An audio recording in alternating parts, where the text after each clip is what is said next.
ಪಕ್ಷಕ್ಕಾಗಿ ತಾವು ಮಾಡಿದ ತ್ಯಾಗ ಸಾಧನೆಯನ್ನ ಜಮೀರ್ ಅವರು ಬಿಚ್ಚಿಟ್ಟಿದ್ದಾರೆ.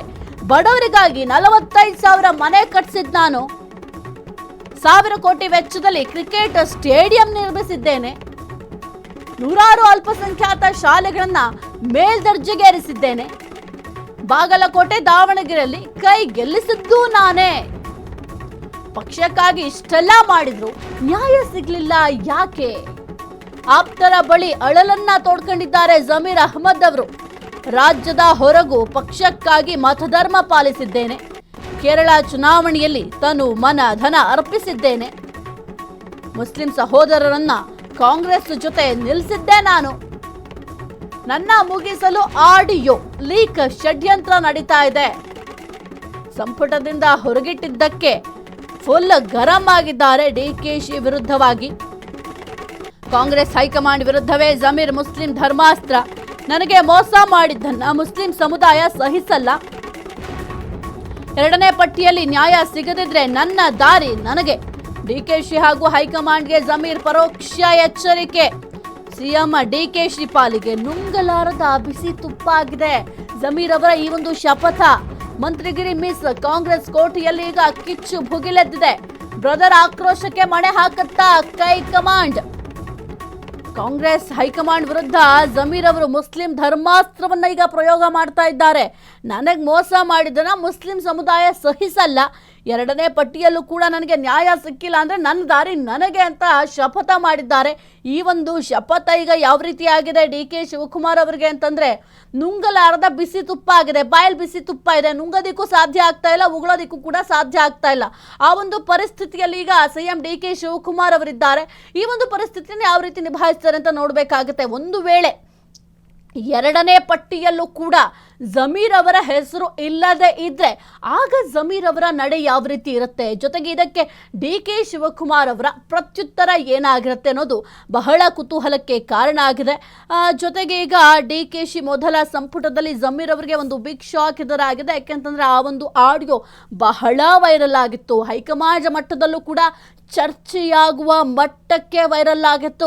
ಹೈಕಮಾಂಡ್ ಕೂಡ ಕರ್ನಾಟಕದಲ್ಲಿ ಏನೆಲ್ಲ ಆಗ್ತದೆ, ಯಾಕೆಂತಂದ್ರೆ ಕಾಂಗ್ರೆಸ್ ಪಾಳ್ಯದಲ್ಲಿ ಬಹಳ ಬದಲಾವಣೆಗಳಾಗ್ತಾ ಇತ್ತು.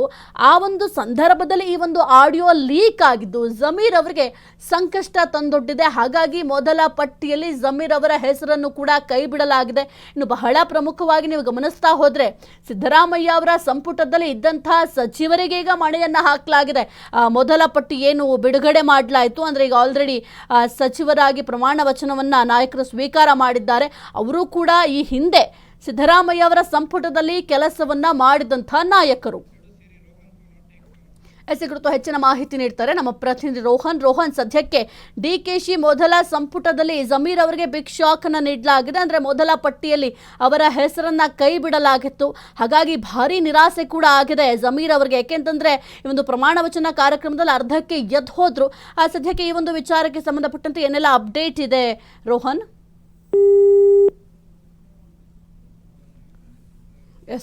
ಮತ್ತೆ ಸಂಪರ್ಕ ಮಾಡ್ತೀವಿ. ಸದ್ಯಕ್ಕೆ ಜಮೀರ್ ಅವರಿಗೆ ತೀವ್ರ ಅಸಮಾಧಾನ ಅಂತೂ ಇದ್ದೇ ಇದೆ. ಯಾಕೆಂತಂದ್ರೆ ಈಗ ಕರ್ನಾಟಕದಲ್ಲಿ ಗೆಲುವನ್ನ ಸಾಧಿಸಬೇಕು ಅಂತಂದ್ರೆ ಮುಂಬರುವಂತಹ ಎಲೆಕ್ಷನ್ ಅಲ್ಲಿ ಮುಸ್ಲಿಂ ಮತಗಳು ಕೂಡ ಬಹಳ ಪ್ರಮುಖವಾಗಿ ಬೇಕಾಗುತ್ತೆ. ಹಾಗಾಗಿ ಮುಸ್ಲಿಮರಿಗೂ ಕೂಡ ಇಲ್ಲಿ ಸದ್ಯಕ್ಕೆ ಒಂದು ಅವಕಾಶವನ್ನ ಕೊಡ್ತಾರೆ ಅಂತ ಹೇಳಲಾಗಿತ್ತು. ಆದ್ರೆ ಈಗ ಬಿಗ್ ಶಾಕ್ ಎದುರಾಗಿದೆ ಜಮೀರ್ ಅವರಿಗೆ. ಯಾಕೆಂದ್ರೆ ಜಾತಿವಾರು ಕೂಡ ಈ ಒಂದು ಮಂತ್ರಿ ಸ್ಥಾನ ನೀಡಿದ್ದಾರೆ. ಡಿಕೆಶಿ ಸೇರಿ ಒಕ್ಕಲಿಗ ಸಮುದಾಯಕ್ಕೆ 3 ಮಂತ್ರಿ ಸ್ಥಾನ ಕೊಟ್ರೆ ಪರಮೇಶ್ವರ್ ಅವರು ಸೇರಿದಂತೆ ದಲಿತ ಸಮುದಾಯಕ್ಕೆ 3 ಸ್ಥಾನವನ್ನ ನೀಡಿದ್ದಾರೆ. ಇನ್ನು ಯತೀಂದ್ರ ಸಿದ್ದರಾಮಯ್ಯ ಸೇರಿದಂತೆ ಕುರುಬ ಸಮುದಾಯಕ್ಕೆ 2 ಸ್ಥಾನ ಕೊಟ್ಟಿದ್ದಾರೆ. ಎಸ್ಟಿ ಮತ್ತೆ ಮುಸ್ಲಿಂ ಜೊತೆಗೆ ಕ್ರಿಶ್ಚಿಯನ್ ಸಮುದಾಯಕ್ಕೆ ತಲಾ 1 ಸ್ಥಾನವನ್ನ ನೀಡಿದ್ದಾರೆ. ಹಾಗಾಗಿ ಈ ಒಂದು ಸ್ಥಾನ ನೀಡುವಂತಹ ಸಂದರ್ಭದಲ್ಲಿ ಜಮೀರ್ ಅವ್ರಿಗೂ ಕೂಡ ಅವಕಾಶ ಸಿಗುತ್ತೆ ಎಂಬ ಲೆಕ್ಕಾಚಾರ ಕೂಡ ಇತ್ತು. ಕುರಿತು ಹೆಚ್ಚಿನ ಮಾಹಿತಿ ನೀಡ್ತಾರೆ ನಮ್ಮ ಪ್ರತಿನಿಧಿ ರೋಹನ್. ಸದ್ಯಕ್ಕೆ ಡಿಕೆಶಿ ಮೊದಲ ಸಂಪುಟದಲ್ಲಿ ಜಮೀರ್ ಅವರಿಗೆ ಬಿಗ್ ಶಾಕ್ ಎದುರಾಗಿದೆ. ಪ್ರಮಾಣ ವಚನ ಕಾರ್ಯಕ್ರಮದಲ್ಲಿ ಅರ್ಧಕ್ಕೆ ಎದ್ದು ಹೋಗಿದ್ದು ಕೂಡ ಸಾರ್ವಜನಿಕ ವಲಯದಲ್ಲಿ ಭಾರಿ ಚರ್ಚೆಗೆ ಗ್ರಾಸ ಆಗಿದೆ. ಒಂದು ವೇಳೆ 2ನೇ ಪಟ್ಟಿಯಲ್ಲೂ ಕೂಡ ಜಮೀರ್ ಅವರ ಹೆಸರನ್ನ ಕೈ ಬಿಟ್ರೆ ಜಮೀರ್ ಅವರ ನಡೆ ಏನಾಗಿರುತ್ತೆ ರೋಹನ್? ಸಾಹಿತ್ಯ ಏನು ರಾಜ್ಯ ರಾಜಕೀಯದಲ್ಲಿ ಏನು ಮಾಜಿ ಸಚಿವ ಜಮೀರ್ ಅಹಮದ್ ಖಾನ್ ಅವರು ಕೂಡ ಹೆಸರು ಈಗ ಭಾರಿ ಚರ್ಚೆಗೆ ಗ್ರಾಸವಾಗಿರುವಂತದ್ದು. ನೂತನ ಒಂದು ಮುಖ್ಯಮಂತ್ರಿ ಡಿ ಕೆ ಶಿವಕುಮಾರ್ ಅವರ ನೇತೃತ್ವದಲ್ಲಿ ನಡೆದಂತಹ ಒಂದು ಮೊದಲ ಸಚಿವ ಸಂಪುಟ ಒಂದು ಪಟ್ಟಿಯಲ್ಲಿ ಜಮೀರ್ಗೆ ಅವಕಾಶ ಕೂಡ ಸಿಗದಿರುವುದು ಕಾಂಗ್ರೆಸ್ ವಲಯದಲ್ಲಿ ಕೂಡ ಕೆಲವೊಂದಿಷ್ಟು ಸಂಚಲನ ಕೂಡ ಮೂಡಿಸಿದೆ ಅಂತ ಹೇಳ್ಬೋದು. ಪ್ರಮಾಣ ವಚನ ಸಮಾರಂಭದಲ್ಲಿ ಏನು ಜಮೀರ್ ಅಹಮದ್ ಅರ್ಧಕ್ಕೆ ಕೂಡ ಎದ್ದು ತೆರಳಿದ ಘಟನೆ ರಾಜಕೀಯ ವಲಯದಲ್ಲಿ ಕೆಲವೊಂದಿಷ್ಟು ಕಾರಣವಾಗ್ತಾ ಇದೆ ಅಂತ ಹೇಳ್ಬೋದು. ಈ ಒಂದು ಎಲ್ಲಾ ವೈಯಕ್ತಿಕ ಏನು ಅಸಮಾಧಾನ ಮತ್ತು ಪಕ್ಷದೊಳಗಡೆ ಕೆಲವೊಂದಿಷ್ಟು ಇಂಟರ್ನಲ್ ಒಂದು ಭಿನ್ನಾಭಿಪ್ರಾಯಗಳಿದೆ ಅಲ್ಲ, ಇವೆಲ್ಲವೂ ಕೂಡ ಈಗ ಚರ್ಚೆ ಜೋರಾಗಿದೆ ಅಂತ ಹೇಳ್ಬೋದು. ಮೊದಲ ಒಂದು ಲಿಸ್ಟ್ ಗಳಲ್ಲಿ ಒಂದು ಸ್ಥಾನ ಸಿಗದಿರುವುದಕ್ಕೆ ಕೂಡ ಲಾಸ್ಟ್ ನಲ್ಲೂ ಕೂಡ ಬಹಿರಂಗಗೊಂಡಂತ ಆ ಒಂದು ಆಡಿಯೋ ಇತ್ತಲ್ಲ, ಅದು ವಿವಾದವೇ ಈಗ ಪ್ರಮುಖ ಒಂದು ಕಾರಣವಾಗಿದೆ ಅನ್ನುವಂತಹ ಮಾತುಗಳು ಕಾಂಗ್ರೆಸ್ ಪಾಳ್ಯದಲ್ಲಿ ಕೂಡ ಕೇಳಿ ಬರ್ತಿವೆ. ಇನ್ನು ಹಲವು ವರ್ಷಗಳಿಂದ ಪಕ್ಷದ ಪ್ರಮುಖ ಮುಸ್ಲಿಂ ಮುಖಂಡರಲ್ಲಿ ಒಬ್ಬರಾಗಿ ಒಂದು ಮುಸ್ಲಿಂ ನಾಯಕನಾಗಿ ಗುರುತಿಸಿಕೊಂಡಿರ್ತಕ್ಕಂಥ ಜಮೀರ್ ಮತ್ತು ಈ ಸಚಿವ ಸ್ಥಾನ ಖಚಿತ ಎಂಬ ವಿಶ್ವಾಸದಲ್ಲಿದ್ರು. ಆದ್ರೆ ಫೈನಲ್ ಸ್ಟೇಜ್ ನಲ್ಲಿ ಇದೆಲ್ಲಾ ಬೆಳವಣಿಗೆಗಳು ಪೊಲಿಟಿಕಲ್ ಕೆಲವೊಂದಿಷ್ಟು ಕ್ಯಾಲ್ಕುಲೇಷನ್ಸ್ ಗಳೀಗ ಆ ತಲೆ ಕೆಳಗಾಕಿದೆ ಅಂತಾನೆ ಹೇಳ್ಬೋದು. ಇನ್ನು ಜಮೀರ್ಗೆ ತಮ್ಮ ಆಪ್ತರ ಬಳಿ ತೀವ್ರ ಅಸಮಾಧಾನ ಕೂಡ ವ್ಯಕ್ತಪಡಿಸಿದ್ರು ಕೂಡ ಈಗ ಹೊರಬಿದ್ದಿದೆ ಅಂತ ಹೇಳಿ ಪಕ್ಷಕ್ಕಾಗಿ ತಾವು ಮಾಡಿದಂತಹ ಕೆಲವೊಂದಿಷ್ಟು ತ್ಯಾಗ, ಕೆಲವೊಂದಿಷ್ಟು ಪ್ರೊಟೆಸ್ಟ್, ಕೆಲವೊಂದಿಷ್ಟು ಸಂಘಟನಾತ್ಮಕವಾಗಿ ಕೆಲವೊಂದಿಷ್ಟು ಏನಿತ್ತಲ್ಲ ಇದಕ್ಕೆ ಮೌಲ್ಯ ಸಿಗ್ಲಿಲ್ವಾ ಅನ್ನುವಂಥದ್ದು ಕೂಡ ಈಗಾಗಲೇ ವ್ಯಕ್ತವಾಗ್ತಾ ಇದೆ. ಬಡವರಿಗಾಗಿ ಸಾವಿರಾರು ಕೂಡ ಮನೆಗಳನ್ನು ನಿರ್ಮಿಸಿದಂತಹ ಅಲ್ಪಸಂಖ್ಯಾತರ ಒಂದು ಎಜುಕೇಶನ್ ಕ್ಷೇತ್ರದಲ್ಲೂ ಕೂಡ ಸಾಕಷ್ಟು ಯೋಜನೆಗಳು ಕೂಡ ತಂದಿರ್ತಕ್ಕಂಥ ರಾಜ್ಯದ ಒಂದು ನಾನಾ ಭಾಗಗಳಲ್ಲಿ ಕೂಡ ಶ್ರಮಿಸಿರ್ತಕ್ಕಂಥ ಕೂಡ ಈಗಾಗಲೇ ಜಮೀರ್ ಅವರಿಗೆ ಎಲ್ಲೋ ಕೈ ಬಿಟ್ರ ಅನ್ನುವಂತಹ ಮಾತು ಕೂಡ ಸದ್ಯಕ್ಕೆ ಕೇಳಿ ಬರ್ತಾ ಇದೆ. ಆದ್ರೆ ಪಕ್ಷ ಏನು ಕಾಂಗ್ರೆಸ್ ಪಕ್ಷ ಸಂಕಷ್ಟದಲ್ಲಿದ್ದಂತ ಸಾಕಷ್ಟು ಸಂದರ್ಭದಲ್ಲಿ ಸಾಕಷ್ಟು ಒಂದು ದಿನಗಳಲ್ಲಿ ಕೂಡ ಜಮೀರ್ ಕೂಡ ಕೆಲವೊಂದು ಸಂದರ್ಭದಲ್ಲಿ ಬಾಗಲಕೋಟೆ ಆಗಿರ್ಬೋದು, ದಾವಣಗೆರೆ ಆಗಿರ್ಬೋದು, ಇದು ಸೇರಿದಂತೆ ನಾನಾ ಒಂದು ಜಿಲ್ಲೆಗಳಲ್ಲಿ ಕಾಂಗ್ರೆಸ್ನ ಅಭ್ಯರ್ಥಿಗಳನ್ನ ಗೆಲ್ಲಿಸ್ಕೊಂಡು ಬರುವುದಕ್ಕೆ ಶ್ರಮವನ್ನು ಕೂಡ ಜಮೀರ್ ಅವರು ಪಟ್ಟಿದ್ರು.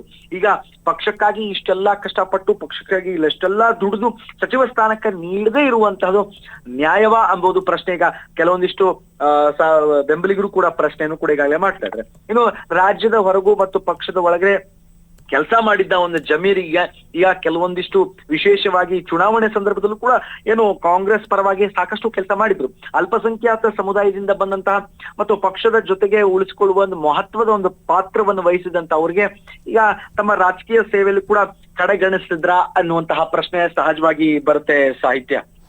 ರೋಹನ್, ಬಹಳ ಪ್ರಮುಖವಾಗಿ ಕಾಂಗ್ರೆಸ್ ಹೈಕಮಾಂಡ್ ವಿರುದ್ಧ ಈಗ ಜಮೀರ್ ಅವರಿಗೆ ಅಸಮಾಧಾನ ಕೂಡ ಇದೆ. ಹಾಗಾಗಿ ಒಂದು ಧರ್ಮಾಸ್ತ್ರವನ್ನ ಪ್ರಯೋಗ ಮಾಡ್ತಾ ಇದ್ದಾರೆ ಎಂಬ ಪ್ರಶ್ನೆ ಕೂಡ ಮೂಡ್ತಾ ಇದೆ. ಯಾಕೆಂತಂದ್ರೆ ನನಗ್ ಮೋಸ ಮಾಡಿದ್ದನ್ನ ಮುಸ್ಲಿಂ ಸಮುದಾಯ ಸಹಿಸಲ್ಲ ಅನ್ನೋ ಒಂದು ಉತ್ತರವನ್ನ ಕೊಟ್ಟಿದ್ದಾರೆ. ಹಾಗಾಗಿ ಮುಂದಿನ ಚುನಾವಣೆಯಲ್ಲಿ ನನ್ನ ಅವಶ್ಯಕತೆ ಪಕ್ಷಕ್ಕಿದೆ ಎಂಬ ಒಂದು ಸಂದೇಶವನ್ನ ಹೈಕಮಾಂಡ್ಗೆ ರವಾನೆ ಮಾಡುವ ಕೆಲಸವನ್ನ ಜಮೀರ್ ಅವರು ಮಾಡ್ತಾ ಇದ್ದಾರಾ ಹೇಗೆ ಅಂತ? ಎಸ್, ಸಾಹಿತ್ಯ ಏನು ಈ ಪೊಲಿಟಿಕಲ್ ಭವಿಷ್ಯಕ್ಕೆ ಧಕ್ಕೆ ಒಂದು ತರೋ ಒಂದು ಉದ್ದೇಶಕ್ಕೆ ಏನು ಒಂದು ಆಡಿಯೋ ಲೀಕ್ ಆಯ್ತಲ್ಲ, ಇದೆಲ್ಲವೂ ಕೂಡ ಅನುಮಾನಗಳು ಕೂಡ ಸಾಕಷ್ಟು ಜಮೀರ್ ಅವರು ಕೂಡ ವ್ಯಕ್ತಪಡಿಸಿ ತಮ್ಮದೇ ಆದಂತ ಒಂದು ಸ್ಟ್ರಾಟಜಿ ಇಟ್ಕೊಂಡು ಹೈಕಮಾಂಡ್ ಮೂಲಕವಾಗಿ ಕೆಲವೊಂದಿಷ್ಟು ಪ್ರಬಲವಾದಂತ ಒಂದು ಸ್ಟೇಟ್ಮೆಂಟ್ ಗಳನ್ನ ಕೊಡ್ತಾ ಇದ್ದಾರೆ. ಇನ್ನು ಇವೆಲ್ಲವನ್ನ ಗಮನಿಸಿದಂತ ಸಂದರ್ಭದಲ್ಲಿ ಒಂದು ಪದಗ್ರಹಣ ಸಮಾರಂಭಕ್ಕೂ ಮುನ್ನ ಏನು ಜಮೀರ್ ಅವರಿಗೆ ಮತ್ತು ಡಿ ಕೆ ಸುರೇಶ್ ಒಂದು ನಡುವಿನ ಕೂಡ ಭೇಟಿ ಸಾಕಷ್ಟು ಕುತೂಹಲ ಕೂಡ ಮೂಡಿಸ್ತು. ಇವೆಲ್ಲವನ್ನು ಗಮನಿಸಿದಾಗ ಹೈಕಮಾಂಡ್ಗೆ ಒಂದು ಮೆಸೇಜ್ ರವಾನಿಸೋಕೆ ಜಮೀರ್ ಅಹಮದ್ ಅವರು ಎಲ್ಲಾ ರೀತಿಯಾಗಿ ಆ ತಂತ್ರವನ್ನು ರೂಪಿಸ್ತಾ ಇದ್ದಾರೆ ಅನ್ನುವಂತಹದ್ದು ಮಾತು ಕೂಡ ಈಗಾಗಲೇ ಕೇಳಿ ಬರ್ತಾ ಇರುವಂತದ್ದು. ಇನ್ನು ಈ ಪೊಲಿಟಿಕಲ್ ವಲಯದಲ್ಲಿ ಕೆಲವೊಂದಿಷ್ಟು ಹರಡಿರ್ತಕ್ಕಂಥದ್ದು ಏನಂತಂದ್ರೆ ಆ ಮೊದಲ ಪಟ್ಟಿಯಲ್ಲಿ ಇರ್ತಕ್ಕಂತ ಏನು ಅವಕಾಶ ಸಿಗ್ತಲ್ಲ, ಆ ಹಿನ್ನೆಲೆಯಲ್ಲಿ ಸಾಕಷ್ಟು ಈ ಅಸಮಾಧಾನದ ತಣ್ಣಗಾಗಿಲ್ಲ ಅನ್ನುವಂತಹ ಬೆಳವಣಿಗೆಗಳ ನಡುವೆಯೂ ಕೂಡ ಈಗ DCM ಸ್ಥಾನದ ಒಂದು ಪ್ರಬಲ ಆಕಾಂಕ್ಷಿ ಇದ್ದಂತಹ ಈ ಪೈಕಿ ಏನಿದ್ರಲ್ಲ ಜಮೀರ್ ಅಹಮದ್ ಅವರ ಹೆಸರು ಕೂಡ ಕೇಳಿ ಬರ್ತಾ ಇತ್ತು. ಅಲ್ಪಸಂಖ್ಯಾತ ಒಂದು ಸಮುದಾಯದಲ್ಲಿ ಅವರ ಪ್ರಭಾವ ಮತ್ತು ಉತ್ತಮ ಒಂದು ಬಾಂಧವ್ಯ ಹೊಂದಿರತಕ್ಕಂಥ ಕೆಲವೊಂದು ಸಂಘಟನೆಯಲ್ಲಿ ತಮ್ಮದೇ ಆದಂತ ಒಂದು ಪಾತ್ರವನ್ನ ನಿರ್ವಹಿಸಿದ್ರು ಜಮೀರ್ ಅಹಮದ್ ಖಾನ್. ಇನ್ನು ಆದ್ರೆ ಈ ನಡುವೆ ಏನು ಸಚಿವ ಸ್ಥಾನ ಈಗಲೇ ಕೈ ತಪ್ಪಿರುವುದು ಅವರ ಬೆಂಬಲಿಗರಿಗೂ ಕೂಡ ಕೆಲವೊಂದಿಷ್ಟು ನಿರಾಸೆಯ ಭಾವನೆ ಕೂಡ ಈಗಾಗಲೇ ಉಂಟು ಮಾಡಿದೆ ಅಂತ ಹೇಳ್ಬೋದು. ಈಗ ಎಲ್ಲರ ಚಿತ್ತ ಎರಡನೇ ಲಿಸ್ಟ್ ಅಂದ್ರೆ ಸೆಕೆಂಡ್ ಲಿಸ್ಟ್ ಕ್ಯಾಬಿನೆಟ್ ವಿಸ್ತರಣೆ ಆಗುತ್ತಲ್ಲ ಅಲ್ಲಿ ನೆಟ್ಟಿದೆ ಅಂತಾನೆ ಹೇಳ್ಬೋದು. ಮೊದಲ ಪಟ್ಟಿಗಳಲ್ಲಿ ಅವಕಾಶ ಸಿಗದ ಒಂದು ನಾಯಕರಿಗೆ ಈಗ ಎರಡನೇ ಪಟ್ಟಿಯಲ್ಲಿ ಸ್ಥಾನ ಒಂದು ಕಲ್ಪಿಸುವ ಸಾಧ್ಯತೆಗಳು ಕೂಡ ಈಗ ಚರ್ಚೆ ಕೂಡ ನಡೀತಾ ಇದೆ. ಜಮೀರ್ ಅವರಿಗೂ ಕೂಡ ಈ ಒಂದು ಲಿಸ್ಟ್ ಗಳಲ್ಲಿ ಸ್ಥಾನ ಸಿಗಬಹುದಾ ಎಂಬುದು ಕುತೂಹಲ ಕಾಂಗ್ರೆಸ್ ಪಕ್ಷದೊಳಗಡೆ ಕೂಡ ಕಾಂಗ್ರೆಸ್ ಪಾಳ್ಯದಲ್ಲೂ ಕೂಡ ಈಗಾಗಲೇ ಕೇಳಿ ಬರ್ತದೆ. ಇವೆಲ್ಲ ಪೊಲಿಟಿಕಲ್ ವಲಯದಲ್ಲಿ ನೋಡಿದ್ರೆ ಸದ್ಯಕ್ಕೆ ಜಮೀರ್ ಅಹಮದ್ ಖಾನ್ ಬಹಿರಂಗವಾಗಿ ಯಾವುದೇ ಒಂದು ಶಾರ್ಪ್ ಆಗಿ ಒಂದು ಪ್ರತಿಕ್ರಿಯೆ ಕೂಡ ಕೊಡದೆ ಒಂದು ಸ್ಟೇಟ್ಮೆಂಟ್ ಗಳನ್ನ ನೀಡದೆ ಮೌನ ವಹಿಸಿದ್ದಾರೆ ಅಂತ ಹೇಳ್ಬೋದು. ಆದ್ರೆ ಅವರ ಅಸಮಾಧಾನ ಕೆಲವೊಂದಿಷ್ಟು ಬೆಂಬಲಿಗರು ಏನಿದ್ರ ಅವರ ಬೆಂಬಲಿಗರ ಆಕ್ರೋಶ, ಪಕ್ಷದ ಒಳಗಡೆ ಕೆಲವೊಂದಿಷ್ಟು ಚರ್ಚೆಗಳು ಮುಂದಿನ ದಿನಗಳಲ್ಲಿ ಯಾವ ತಿರುವು ಪಡೆದುಕೊಳ್ಳುತ್ತೆ ಎಂಬುದು ಈಗ ಸದ್ಯಕ್ಕೆ ಕುತೂಹಲವಾಗಿರುವಂತದ್ದು ಸಾಹಿತ್ಯ. ಓಕೆ, ಥ್ಯಾಂಕ್ ಯು ರೋಹನ್ ನಿಮ್ಮೆಲ್ಲ ಮಾಹಿತಿಗಾಗಿ. ಎಸ್, ಸದ್ಯಕ್ಕೆ ಜಮೀರ್ ಅವರಿಗೆ ಒಂದು ಕಡೆ ತೀವ್ರ ಅಸಮಾಧಾನ ಕೂಡ ಇದೆ. ಏಕೆಂತಂದರೆ ಮೊದಲ ಪಟ್ಟಿಯಲ್ಲಿ ಅವರ ಹೆಸರು ಘೋಷಣೆ ಆಗುತ್ತೆ ಎಂಬ ಒಂದು ವಿಶ್ವಾಸದಲ್ಲಿದ್ದರು. ಆದರೆ ಈಗ ಅದು ಹುಸಿಯಾಗಿದೆ.